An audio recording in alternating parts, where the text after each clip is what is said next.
Bonjour à tous, c'est François de Comptabiliser Taxi. Vous savez que j'ai pour habitude de critiquer tous les montages un peu ridicules qui visent à ne payer aucune charge sociale en France, essayer d'avoir des revenus non taxés qui ne vous donnent aucune forme de protection sociale. Et ces montages, ils sont répandus parce que c'est vrai qu'en France, avec la PUMA, la protection universelle pour la maladie, eh bien, même si vous ne travaillez pas, même si vous n'avez pas de revenus professionnels, vous serez protégé au niveau des droits de santé. La France est un très beau pays. Sauf que le gouvernement, il a mis en place, il y a quelques temps, le pendant de cette fameuse PUMA, c'est-à-dire la cotisation subsidiaire de maladie, qui vise à lutter contre justement toutes les personnes qui se retrouveraient dans des situations où ils n'auraient que des revenus fonciers, c'est-à-dire des revenus locatifs, ou que des revenus de capitaux mobiliers, ça veut dire des dividendes, et c'est surtout de ça dont je voulais parler,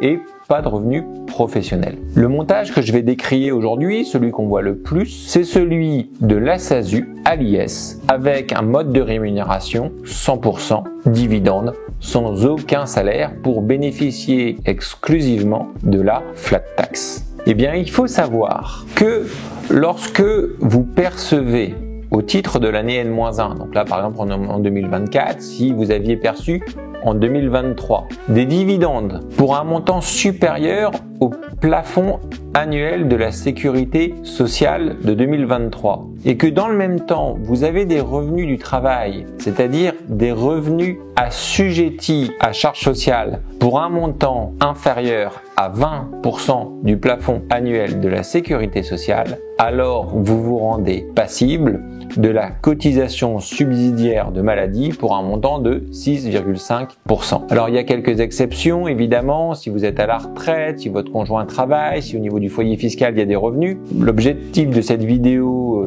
n'est pas d'en faire le catalogue complet, mais plutôt de vous alerter sur les risques du montage SASU à l'IS, 100% de dividendes. Pour simplifier les choses, vous ne vous rendrez pas passible de cette cotisation lorsque vous aurez soit des revenus professionnels qui dépassent les 20% du PAS, donc 8 799 € en 2023, ou à l'inverse, des dividendes qui ne dépassent pas 50% du PAS, donc 21 996 € en 2023. Mais si vous ne remplissez pas ces conditions, alors vous serez passible de cette cotisation. Je vais vous donner la formule, elle est un petit peu compliquée. La cotisation, elle est égale à 6,5% fois, entre parenthèses, A moins 0,5 fois le PAS, fermez la parenthèse, fois 1 moins R, j'ouvre la parenthèse, 0,2 fois PAS. Alors, c'est un petit peu compliqué. Le A, c'est quoi? C'est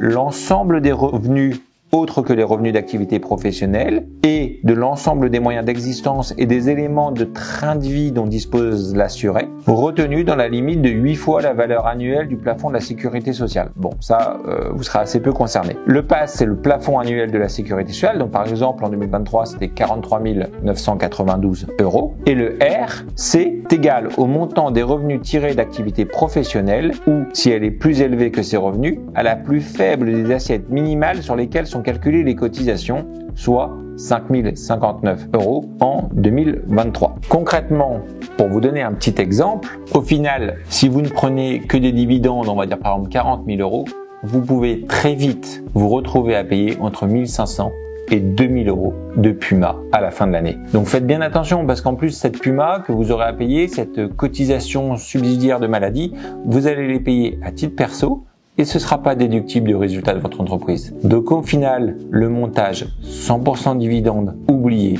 si vous n'êtes pas à la retraite, ça ne sert à rien et c'est une mauvaise idée. Vous êtes en train d'hypothéquer votre avenir sans faire de réelle économie fiscale et sociale, puisque quand vous injectez l'impôt sur les sociétés avant les dividendes, la fameuse flat tax des 30% et encore 6,5% de cotisation, à l'arrivée, vous n'avez absolument rien gagné. Je vous dis à bientôt chez Compta Taxi.